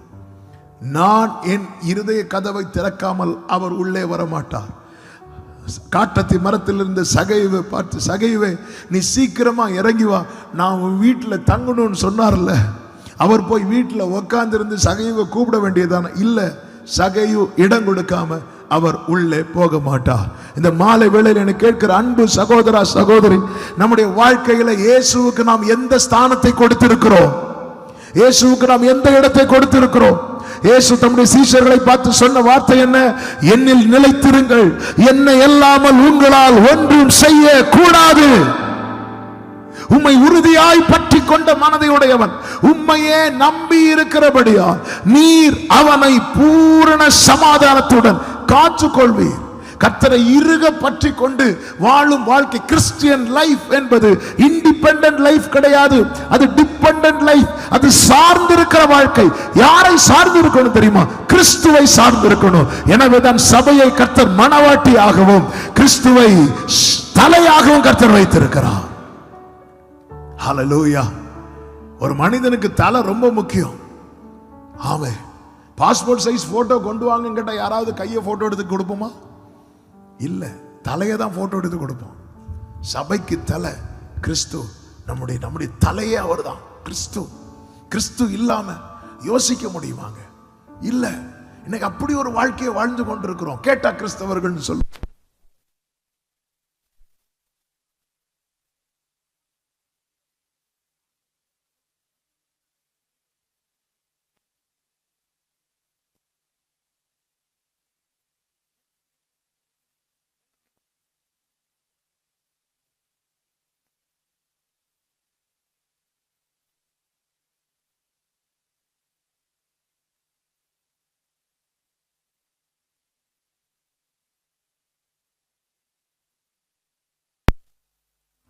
அப்போஸ்தலர் 7வது அதிகாரம் 39வது வசனத்தை வாசித்தால் இப்படி சொல்லப்பட்டிருக்கிறது. 7:39. இவனுக்கு நம்முடைய பிதாக்கள் கீழ்ப்படிய மனதா இராமல் இவனை தள்ளிவிட்டு தங்கள் இருதயங்களில் எகிப்துக்கு திரும்பினார்கள் என்று சொல்லப்பட்டிருக்கிறது. பிரியமான கர்த்தருடைய பிள்ளை, வெளியே பார்த்தா நல்லா ஒயிட் அண்ட் ஒயிட், வெளியே பார்த்தா ஃபுல்லா சீயோன் பாட்டு தான். இன்ப இயேசு ராஜாவை நான் பார்த்தால், வெளியே பார்த்தா சூப்பர், வெளியே பார்த்தா ஆண்டவர் எக்காலம் கேட்ட முதல்ல போற பார்ட்டி இவங்க, அப்படிதான் நமக்கு தோணும். ஆனா இருதயமோ மனுஷன் பார்க்கிறபடி நான் பாரு. இப்ப நான் உங்க முன்னாடி ஒயிட் அண்ட் ஒயிட்ல நிக்கிறேன். இதை வச்சு அவர் வேல்யூ பண்ணவே மாட்டார். ஆமா, என் இருதயம் எப்படிப்பட்டதா இருக்கிறது. யோவான் 2 அநேகர் அவர் மேல் விசுவாசம் வைத்தார்கள் என்று சொல்லப்பட்டிருக்கிறது. அப்படி இருந்தும் அவர் அநேகரை நம்பி இணங்கவில்லை. ஏன்னா மனுஷனுக்கு உள்ளத்தில் இருப்பதை அவர் அறிந்திருக்கிறார். நான் விட்டு வந்தவைகளை மீண்டும் விரும்புகிறேன் என்றால் ஆண்டவர் என் மேல் ஒரு பிரியம் வைத்திருக்கிறார் தெரியுமா? அதை விட்டு நான் வெளியே போறேன்னு அர்த்தம். எனவேதான் ஃபாதர் அழகா பாடி இருக்கிறாங்கல்ல, வேண்டாத பலவீனங்கள் ஆண்டவா முன்வைக்கின்றே, வேண்டாத பலவீனங்கள் ஆண்டவா முன்வைக்கின்றே, மீண்டும் தலை தூக்காமல் மாண்டு மடியட்டுமே, மீண்டும் தலை தூக்காமல் மாண்டு மடியட்டுமே. அதாவது இருதயத்தின் நிறைவு வாய் பேசும். இஸ்ரவேலர்களுக்கு ஒவ்வொரு சோதனை வரும்போது அவங்க வாயில எதை கொண்டு வந்தாங்க தெரியுமா? எகிப்தை கொண்டு வந்தாங்க. ஃபர்ஸ்ட் இஷ்யூலயே சிவந்த சமுத்திரத்துக்கு முன்னாடி இஸ்ரவேலர்கள் நிக்கிறாங்க. பார்வன் சேனை பின்னாடி வந்தது. மோசே கிட்ட என்ன சண்டை போடுறாங்க தெரியுமா? எகிப்துல கல்லறை இல்லைன்னா எங்களை இங்க கொண்டு வந்த, சாப்பாடு இல்லை, உடனே நாங்க எகிப்துல அங்க இறைச்சி பாத்திரங்கள் இருந்ததை நினைக்கிறோம். எகிப்தை குறித்த பேச்சு, எகிப்தை குறித்த ஏக்கம். வெளியே பார்த்தா நாங்கெல்லாம் ரட்சிக்கப்பட்டவங்க, நாங்கெல்லாம் மீட்கப்பட்டவங்க, நாங்கெல்லாம் சபைக்கு போறவங்க. ஆனா அந்த விட்டு வந்த, வேண்டான விட்டு வந்த பிரியமான கர்த்தருடைய பிள்ளைகளே, அறியாத காலங்களிலே தேவன் காணாதவர் போல இருந்தார். நம்ம இப்ப வெளியே வந்துட்டோம். தேவன் கிருபையை நம்மை மீட்டார். நம்முடைய அக்கிரமங்களை எண்ணவில்லை, நம்முடைய பாவத்தை மூடிட்டார். அதை பழையன ஒளிந்தன. நீ எப்போ உடன்படிக்கைக்கு உட்பட்டுட்டியோ பழையன ஒளிந்தன. நீ பழைய காரத்தை சொல்லி சாத்தானுக்கு வந்து கொஸ்டின் பண்ண முடியாது, பிளேம் பண்ண முடியாது. பழையன எல்லாம் ஒளிந்தன. கிறிஸ்துவுக்குள் நாம் வரும்போதே முன் செய்த பாவங்கள் நம்ம கழுவப்பட்டு விட்டோம் என்று 2 பேதுரு 1:9 சொல்லப்பட்டிருக்கு. பழையது எல்லாம் ஒளிந்தன, இப்போ புது சிருஷ்டி. அறியாமை உள்ள காலங்களில் காணாதவர் போல இருந்தார். இப்பொழுது நாம் இரத்தத்தாலே மீட்கப்பட்டவர்கள், இரத்தத்தாலே மீட்கப்பட்டவர்கள். மேக ஸ்தம்பத்து கீழே கர்த்தர் ஜனங்களை கொண்டு வந்து மேக ஸ்தம்பத்துக்கு மேலே அவர் இருக்கிறார். சபை நடுவில் கர்த்தர் இருக்கிறார். நம்முடைய வாழ்க்கையில கர்த்தர் இருக்கிறார். நான் உலகத்தின் முடிவு பரியந்தம் சகல நாட்களிலும் உங்களுடனே இருக்கிறேன் என்று ப்ராமிஸ் பண்ணி இருக்கிறார். கர்த்தர் என் கூட இருக்கிறார். நிச்சயம் உள்ளவங்க மட்டும் வலது கரத்தை ஊதி சத்தம் ஆமென் சொல்லுங்க பார்க்கலாம். எனவேதான் வேதம் சொல்கிறது, அவரை துக்கப்படுத்தாதீங்க, மீட்கப்படும் நாளுக்கு என்று முத்திரையாக பெற்ற இருதயம், என் இருதயம் எப்படிப்பட்டதா இருக்கிறது. அதுதான் தாவீது சொல்லுகிறார், கர்த்தாவே உள்ளத்தில் உண்மை இருக்க விரும்புகிறேன், சுத்த இருதயத்தை நிலை சிருஷ்டியும். நான் எதை விரும்புகிறேன்? என் இருதயம் எதை நாடுகிறது? எபிரேயர் 11 முற்பிதாக்களை குறித்து சொல்லப்பட்டிருக்கிறது, அவர்கள் விட்டு வந்ததை நினைக்கலையா, அவர்கள் அந்த தேவன் ஆயத்தம் பண்ணினதை தூரத்திலே கண்டு நம்பி அணைத்து கொண்டு தங்களை அந்நியரும் பரதேசியும் என்று அறிக்கையிட்டு மரித்தார்கள். இந்த இஸ்ரவேலர்கள் ஆரம்பத்தில் மன்னாவை எப்படி புசித்தாங்கன்னா தேனிட்ட பணியாரம் போல சுவையா இருந்துச்சு. ஆனா போக போக இவங்களுக்குள்ள அது எகித்திருந்ததுனால அந்த பழைய காரியம் இன்னும் உள்ளத்தில் இருந்ததுனால, அந்த பழைய பாவ கிரியைகள் இன்னும் உள்ள இருந்ததுனால இவர்களுக்கு கடைசியில மன்னா மேல வெறுப்பு வந்துட்டு. இன்னைக்கு ஜெபிக்கிறதுல இன்ட்ரெஸ்ட் இல்ல, பைபிள் படிக்கிறதுல இன்ட்ரெஸ்ட் இல்ல, வசனம் கேட்கறதுல இன்ட்ரெஸ்ட் இல்ல. கர்த்தருடைய ஆலயத்துக்கு போவோம் வாருங்கள் என்று சொன்ன போது நான் மகிழ்ச்சியா இருந்தேன். இது ஆரம்ப ஸ்டேஜ். இப்போ போகணுமா, 3 days மீட்டிங் போகணுமா, லாஸ்ட் டே போனா என்ன, இன்ட்ரெஸ்ட் இல்ல. ஆவிக்குரிய காரியம், தேவனுக்கு அடுத்த காரியத்துல இன்ட்ரெஸ்ட் குறையுதுனாலே சபையை அலட்டாய்க்கோ, உன் இருதயத்துக்குள்ள எகித்து இருக்கிறது. 2 எஜமானுக்கு சேவை செய்யக்கூடாது, ஒருவனை நேசித்து மற்றொருவனை பகைப்பானு. இன்னைக்கு எனக்கு தேவனுக்கு அடுத்த காரியத்துல இன்ட்ரெஸ்ட் இல்ல, ஆனா நான் பல மணி நேரம் டிவிக்கு முன்னாடி உட்கார்ந்து இருக்கிறேன். பைபிள் எடுத்து வாசிக்க எனக்கு இன்ட்ரெஸ்ட் இல்ல, ஆனா நான் பல மணி நேரம் மொபைலை வச்சு ஏதோ பார்த்துட்டு இருக்கிறேன்னா என் இருதயம் எகிப்துக்கு திரும்பிட்டுன்னு அர்த்தம். இதனால எனக்கு மன்னா ஸ்டாப் ஆகுமா? மன்னா ஸ்டாப் ஆகாது, ஆனா கானான் ஸ்டாப் ஆகும். எதற்காக? மீட்புக்கு. வனாந்தரத்தில் அழியவா நாம் மீட்கப்பட்டோம். இந்த மாலை வேளையில பரிசுத்த ஆவியானவர் இந்த வார்த்தையை பேசும்படி திட்டவும் தெளிவுமா இருதயத்தில் வைத்தார். ஆமென். உன்னை அழைத்தது அழிப்பதற்கல்ல, அவரோடு கூட நித்திய காலமாய் வாழ்வதற்காக. ஹல்லேலூயா. இவங்க எகிப்துக்கு திரும்பிட்டாங்க. எகிப்துக்கு திரும்பாதே. அது மட்டும் இல்ல, வேதம் சொல்லுகிறது கர்த்தருடைய கிரியைகளை சீக்கிரமாய் மறந்தார்களாம். பிரியமான கர்த்தருடைய பிள்ளைகளே, ஆண்டவர் இவர்களுக்காக நமக்காக பட்ட பாடுகள், கடைசி சொட்டு ரத்தம் வரைக்கும் அவர் சிந்தினார். அவர் அடிக்கப்பட்டதை, அதான் போன வாரம் எல்லாருமே அந்த சிலுவையை நினைச்சாங்க. இனி அவ்வளவுதான். இயேசு அப்பத்தை எடுத்து கொடுக்கும் போது என்னை நினைவு கூறும்படி, இது உங்களுக்காக பிற்கப்படுகிற என் சரீரம், நீ இது சாப்பிடும் போதெல்லாம் நீ இதை நினைக்கணும், எனக்காக அவர் நொறுக்கப்பட்டார் என்று.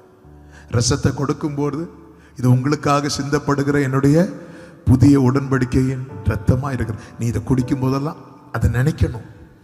நீங்க இதை செய்யும் போதெல்லாம் என் மரணத்தை நினைவு கூறுகிறீர்கள். ஆண்டவர் பைபிள்ல நான் பிறந்த டேயை கொண்டாடுன்னு சொல்லவே இல்லை, ஆனா என் மரணத்தை நினைவு கூறுன்னு சொல்றார். இயேசு மரித்ததுனாலதான் நாம் பிழைத்திருக்கிறோம். நமக்கு கொடுக்கப்பட்ட கிரயம் அவ்வளோ பெரிய கிரயம். பாவத்தின் சம்பளமாகிய மரணம் நம்மேல் வளர இருந்தது. பாதாள பிடியிலே நாம் அகப்பட்டிருந்தோம், அழிவை நோக்கி பயணித்துக் கொண்டிருந்தோம். குமாரனாகிய கிறிஸ்து கிருபையாய் சந்தித்தார்.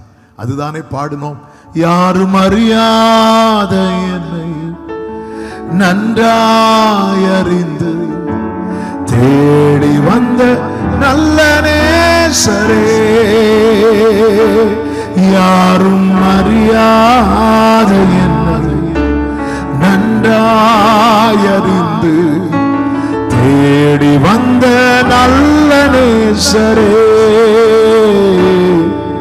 உம்மழகான கண்கள் என்னை கண்டதாலே என்று நினைத்த நான். இவர்கள் அழிந்தவர்கள் என்ன செய்தார்கள்? இருதயத்தில் எகிப்துக்கு திரும்பினார்கள். அது மாத்திரமல்ல, தேவனுடைய ஸ்தானத்திலே ஒரு கன்றுக்குட்டி உண்டு பண்ணி வைத்து கர்த்தருக்கு பண்டிகை என்று சொல்லி வழிபட்டார்கள். தேவனுக்குரிய மகிமையை வேற யாருக்கும் வேற ஒன்றுக்கும் கொடுக்க கூடாது. கன்றுக்குட்டிக்கு மகிமைன்னு சொல்லி வழிபட்டா கூட பரவாயில்லன்னு விட்டுறலாம்.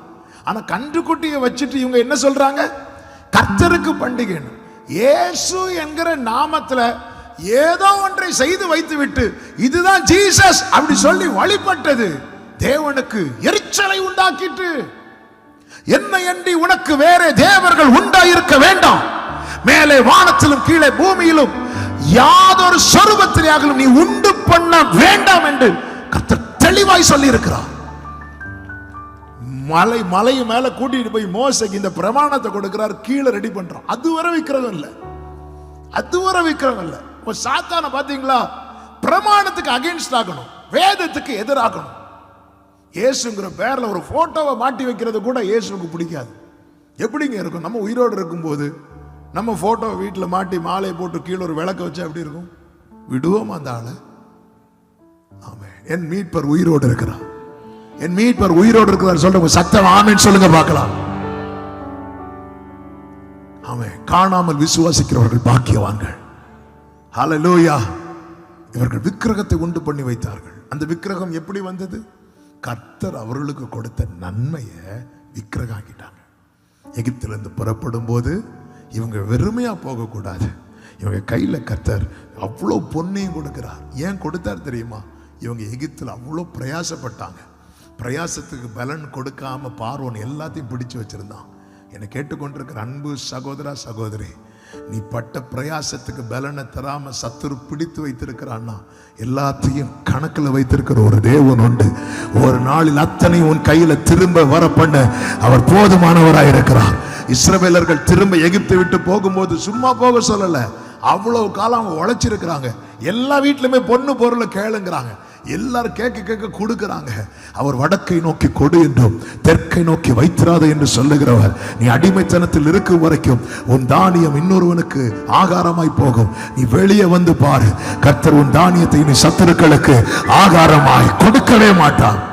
இப்படி கர்த்தர் அவர்கள் அனுபவிக்கும்படி அவர்களுக்கு கொடுத்த பொண்ணை இவங்க இப்ப எதுவா மாத்திட்டாங்க தெரியுமா?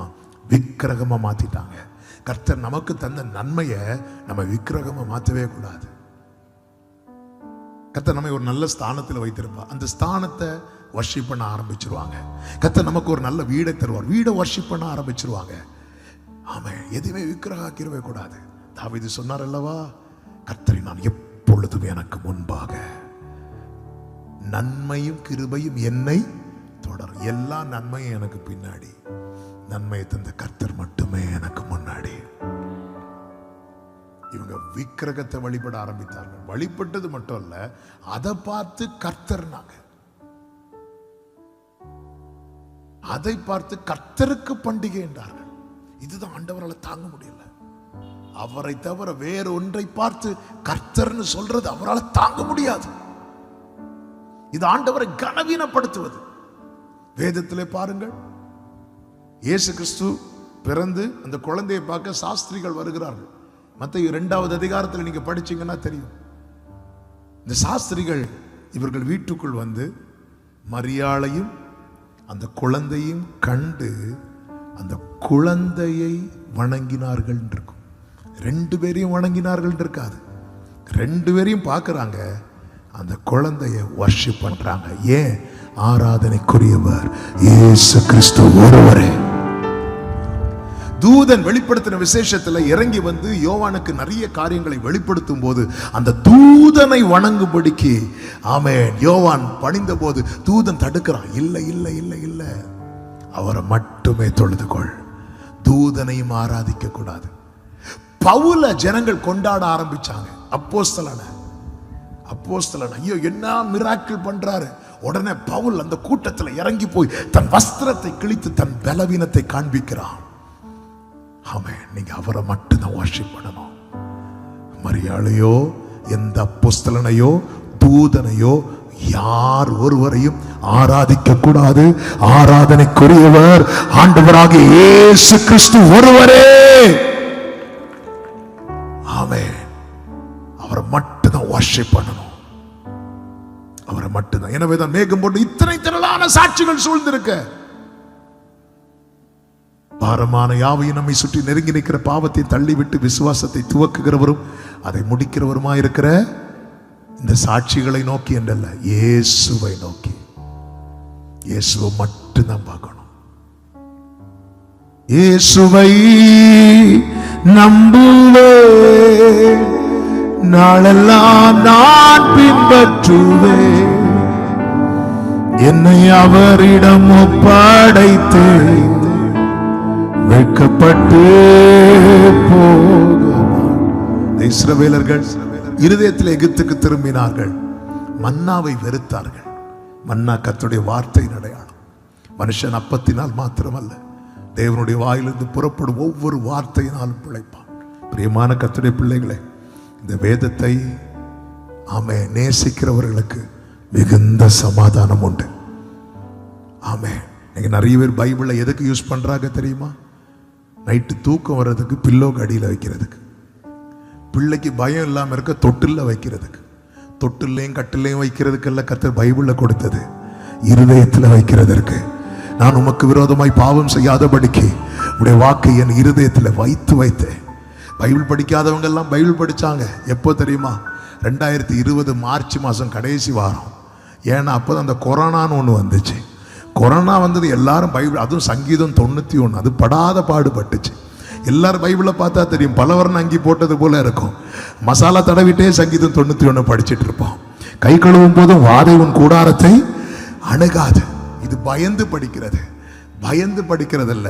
கர்த்தருடைய வேதத்தில் பிரியமாயிருந்து இரவும் பகலும் அவருடைய வேதத்தில் தியானமாயிருக்கிற மனுஷன் பாக்கியவான். இதை நேசிக்கிறவனுக்கு இடரலே கிடையாது. இஸ்ரவேலர்கள் மன்னாவை வெறுத்தார்கள். எப்போ மன்னாவை வெறுத்தார்களோ கர்த்தர் கொள்ளிவாய் சர்ப்பத்தை அனுப்பினார். அதன் அர்த்தம் என்ன? மன்னாவை வெறுக்கிறவர்களை பரலோகம் வெறுக்கும் அர்த்தம். மன்னாவை வெறுக்கிறவர்களை பரலோகம் வெறுக்கும். தாம் வளர்ந்த ஊர்ல இயேசு தேவாலயத்தில் உபதேசித்துக் கொண்டிருந்த போது அவரை ஆலயத்தை விட்டு வெளியே தள்ளினாங்க. வேதம் சொல்கிறது, அவர் கடந்து போய் விட்டாராம். அவர் நாசரேத்திலிருந்து கடந்து போய் கப்பர்நகூம்ல போய் திரும்ப பேச ஆரம்பிக்கிறார். அங்கே ஜனங்கள் அக்செப்ட் பண்றாங்க. அந்த இடத்துல நாசரேத்தில் வெளிப்படாத வல்லமை கப்பர்நகூமில் வெளிப்பட்டது. அதன் அர்த்தம் என்ன? அவர் வளர்ந்த ஊரு அப்படிலாம் கிடையாது. அவங்க இஸ்ரவேலர்கள் அப்படிலாம் கிடையாது. இவங்க பெந்தேகோஸ்தே விசுவாசி அப்படிலாம் கிடையாது.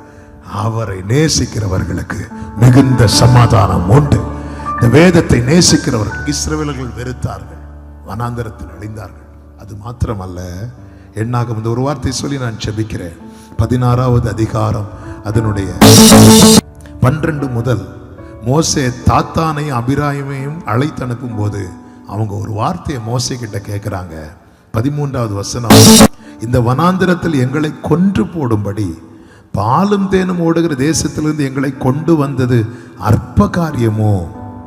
14வது வசனத்தை பாருங்கள், நீ எங்களை பாலும் தேனும் ஓடுகிற தேசத்துக்கு கொண்டு வந்ததும் இல்லை, எங்களுக்கு வயல்களையும் திராட்சை தோட்டங்களையும் சுதந்திரமாக கொடுத்ததும் இல்லை, எனவே நாங்கள் வருகிறது இல்லை. இந்த கூட்டம் இம்மைக்காக மாத்திர கிறிஸ்துவை பின்பற்றுகிற கூட்டம்.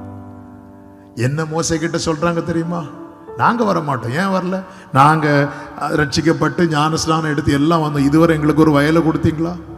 எங்களுக்கு ஒரு திராட்சை தோட்டத்தை கொடுத்தீங்களா? எங்களுக்கு ஒரு சொந்த வீடு இருக்குதா? எனக்கு ஒரு வேலை கிடைச்சுதா? ஆமே. இவங்க வனாந்திரத்தில் அழிந்து போனாங்க. இம்மைக்காக மாத்திரம் கிறிஸ்துவை பின்பற்றுகிறவர்கள். எதுக்காக இங்க வரோம்? அவர் சிலுவையில் அடிக்கப்பட்டது எதற்காக? எனக்கு ஒரு அற்புதம் செய்யறதுக்கு அவர் அடிக்கப்பட வேண்டிய அவசியம் இல்லையே. என்னை மீட்டு நித்தியத்தில் கொண்டு போய் சேர்க்கலவா அடிக்கப்பட்டார். இத்தனை கிரியைகளை கண்டும் இவர்கள் கண்களுக்கு முன்பதாக பார்வோன் வீட்டில் அலறல் சத்தம் கேட்கும் போது இவங்க கேட்ட அலறல் சத்தம் இவங்க வீட்டில் அலறல் சத்தம் கேட்காததுக்கு காரணம் என்ன தெரியுமா?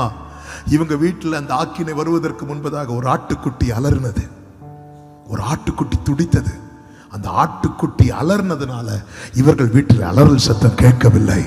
சிலுவையிலே அவர் துடித்து துடித்து கடைசி சொட்டு இரத்தம் வரைக்கும் சிந்தினார். அவர் கத்தினார், அவர் மகா சத்தமிட்டு தன் ஜீவனை ஒப்பு கொடுத்தார். அதனாலதான் இன்னைக்கு நாம் பிழைத்திருக்கிறோம். எதற்காக? அப்பா சமூகத்துல நானும் நீங்களும் போய் நிக்கணுங்கிறதற்காக. தேவாலயத்தை மூடி இந்த திரைச்சலை மேலிருந்து கீழாக இரண்டாக பிளந்தது எதற்காக? அந்த கிருபாசனத்தை தைரியமாக ஓடி வரணும். பழைய ஏற்பாடு இயேசு வெளிப்படும் வரைக்கும் இஸ்ரவேலர்கள் அவரை எப்படி கூப்பிட்டார்கள்? ஆபிரகாமின் தேவன், ஈசாக்கின் தேவன், யாக்கோபின் தேவன் என்று. எப்பொழுது இயேசு இந்த பூமியில வெளிப்பட்டாரோ அவர் பிரேயர் ஃபார்மட்டே மாத்திரார். இனி நீ அப்படி சொல்ல தேவையில்லை. பரலோகத்தில் இருக்கிற எங்கள் பிதாவே, அவரை அப்பா பிதாவே என்று அழைக்கிற புத்திர ஸ்வீகாரத்தை பெற்றவர்கள் மாத்திரம் நல்ல கைகளை தட்டி ஆமென் சொல்லுங்க பார்க்கலாம். எல்லாரும் கைகளை உயர்த்தி சத்தமா அப்பான்னு சொல்லுங்க பார்க்கலாம். என்ன பாக்கியம், என்ன மேன்மை! இப்படி அழைக்க வச்சது எதற்காக? ஆமென்.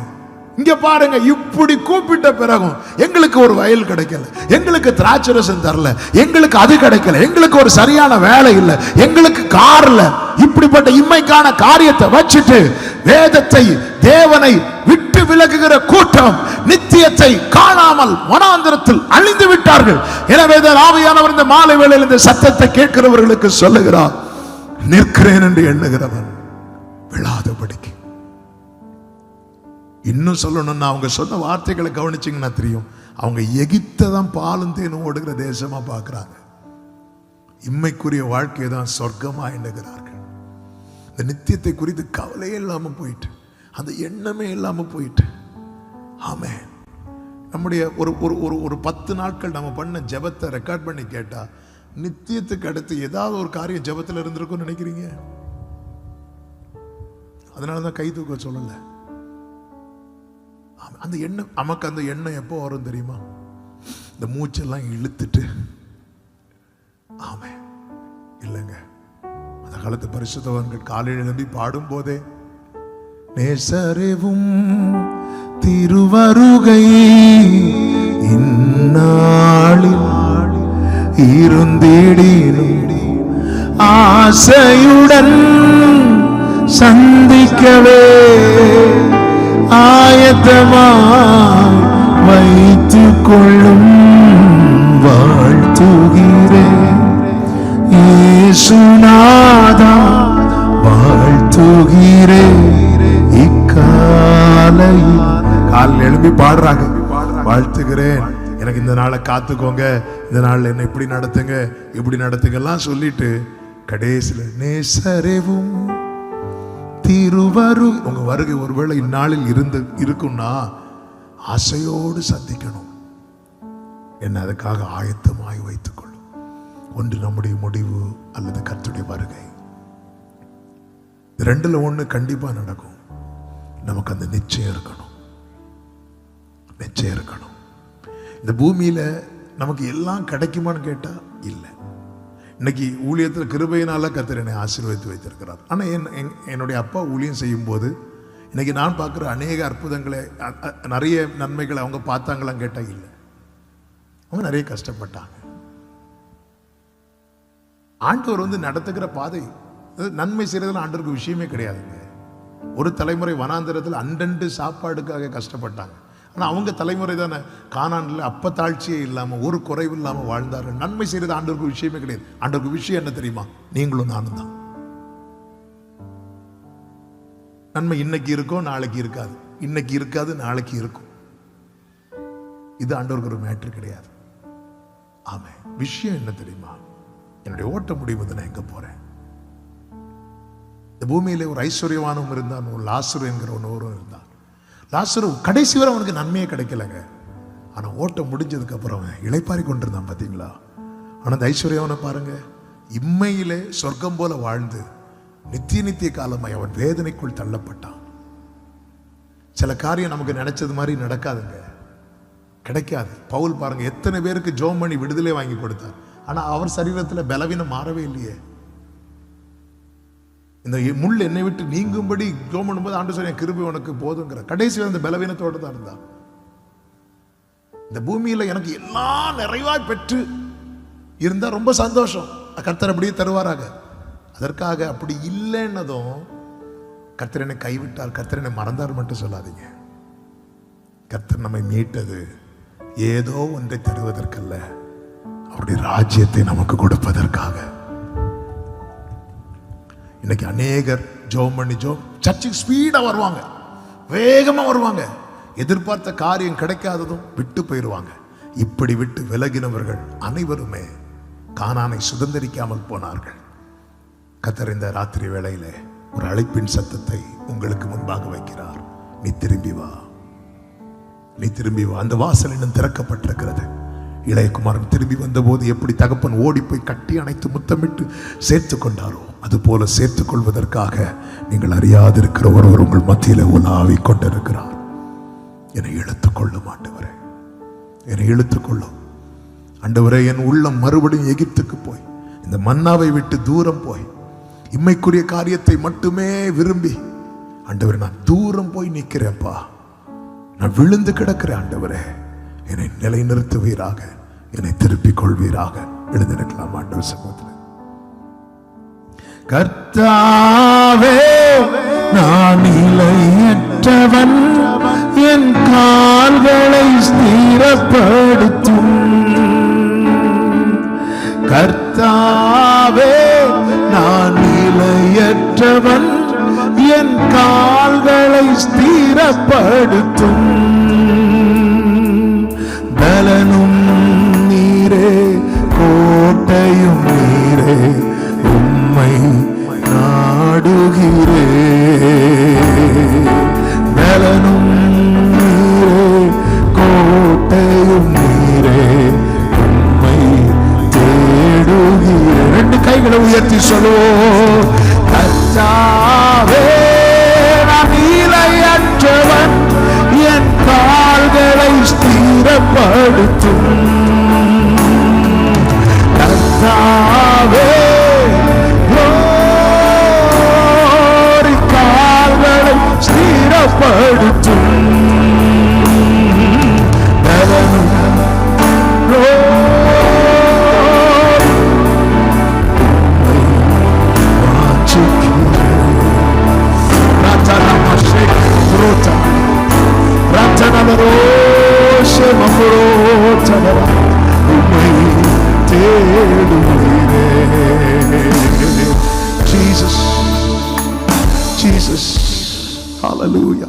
பிரியமான கர்த்தருடைய பிள்ளைகளை, ஆண்டவரே நான் விழக்கூடிய நிலைமையில இருக்கிறேன், அல்லது நான் விழுந்த நிலைமையில இருக்கிறேன். என்னை விழ விட்டுறாதீங்க, என்னை திரும்ப எடுத்து நிறுத்துங்க. அந்த ஆதி அன்பை விட்டு ஏதோ விலகினது போல உணர்றேன்ப்பா. அந்த பரம பாக்கியத்தை நான் இழந்துடக்கூடாது, என்னை திருப்பிக் கொள்ளும். அப்படி கேட்கிறவங்க மட்டும் உங்க வலது கரத்தை வானத்துக்கு நேராக உயர்த்தி உங்க இடது கரத்தை இருதயத்தில் வைத்து நீங்க ஆண்டவரை பார்த்து கேளுங்க. அப்பா, அந்த வனாந்தரத்தில் அழிந்தவர்களை மாறி என் லைஃப் இருந்துடக்கூடாது. இந்த யோசுவா காலேபை போல நான் சுதந்திரிக்கணும். ஆண்டவரே, நீர் எனக்காக அடிக்கப்பட்டீரப்பா, எனக்காக நொறுக்கப்பட்டீர். ஆண்டவரே, ஏதோ சில காரியம் நான் நினைச்சது போல நடக்காததும் உங்க அன்பையே நான் மறுதலிச்சு போயிட்டேன்ப்பா. என்னை மன்னித்துக் கொள்வீராக, என்னை மன்னிப்பீராக. 2 நிமிஷம் நீங்க ஜெபம் பண்ணுங்க. கர்த்தருடைய தயவு உள்ள கரை உங்க மேல வந்து இறங்கும். கர்த்தர் உங்களை தொடுவா, கர்த்தர் உங்களை தொடுவா. ஆண்டவரே, சில காரியங்கள் நான் எதிர்பார்த்தது போல நடக்காததும் நான் வேண்டான்னு விட்ட பாவத்தை திரும்ப போய் எடுத்தேன்ப்பா. ஆமா, வெளியே யாருக்கும் தெரியாது. இருதயம் எகிப்துக்கு திரும்பிட்டு, இருதயம் எகிப்து வெளியே பார்த்தா யாருக்கும் தெரியாது. மோசையை கூட ஏமாத்திட்டேன், ஆரோனையும் ஏமாத்திட்டேன், எங்க பாஸ்டரை ஏமாத்திட்டேன், என் கூட இருந்த எல்லாரையும் ஏமாத்திட்டேன். ஆனா உங்களை ஏமாற்ற முடியல. உங்களுக்கு தெரியும்பா, ஆண்டவர் என் மேல நீங்க வச்சிருக்கிற அன்பு அது விலகிடக்கூடாதுப்பா. காலை ஜனங்களை பார்த்து சொன்னா, கர்த்தர் நம்மேல் பிரியமா இருந்தா அந்த தேசத்தை தருவா. எஸ், பிரியமான கர்த்தருடைய பிள்ளைகளை, கர்த்தர் நம்மேல் வைத்த அன்பின் அடையாளம் தான் தம்மையே தந்தா. இந்த அன்பில் நிலைத்திருக்க நாம் நம்மை ஒப்பு கொடுக்க வேண்டியது அவசியம். மாமே, அவரால் தான் நமக்கு ஜெயம் உண்டாகிறது. இயேசுவை விட்டு ஒரு லைஃப ஒரு நாள் விரும்பாதீங்க. கைகளை உயர்த்தினவர்கள் அப்படி நல்ல கைகளை உயர்த்தி என்னை முழுவதுமாய் ஆட்கொள்ளும் ஆண்டவர், என்னை முற்றிலுமாய் ஆட்கொள்ளுவீராக. என்னை அப்படியே அர்ப்பணிக்கிறேன் ஆண்டவரே. விழாதபடி காத்துக்கொள்ளும், வலுவாதபடி காத்துக்கொள்ளும். வலுவாதபடி நம்மை காக்கிறவரும் மாற்றவர்களாய் பிதாவின் சன்னிதானத்தில் நிறுத்தும் வல்லவர் நாம் ஆராதிக்கிற நம் ஆண்டவராக இயேசு கிறிஸ்து. எல்லாரும் சத்தமா ஜீசஸ் சொல்லுங்க பார்க்கலாம், இயேசுவேன்னு சொல்லுங்க பார்க்கலாம். என்ன ஒரு விஷயம் கூட திருப்பிக் கொள்ளும் ஆண்டவரே, என் கால்களை உறுதிப்படுத்துங்கப்பா, ஸ்திரப்படுத்துங்க ஆண்டவரே.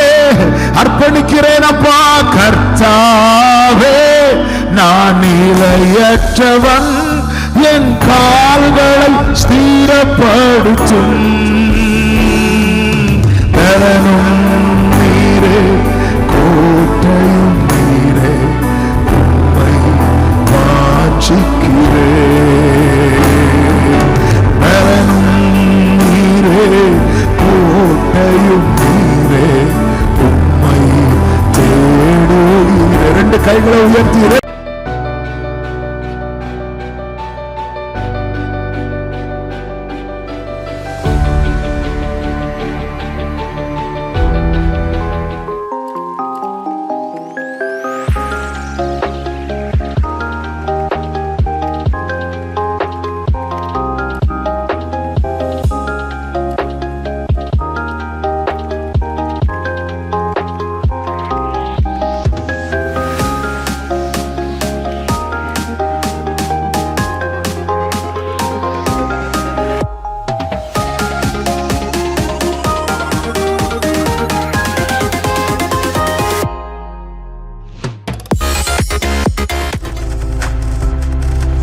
நீங்கள் பார்த்து கொண்டிருப்பது உங்கள் ஜாய் டிவி. உங்கள் துக்கம் சந்தோஷமாய் மாறும்.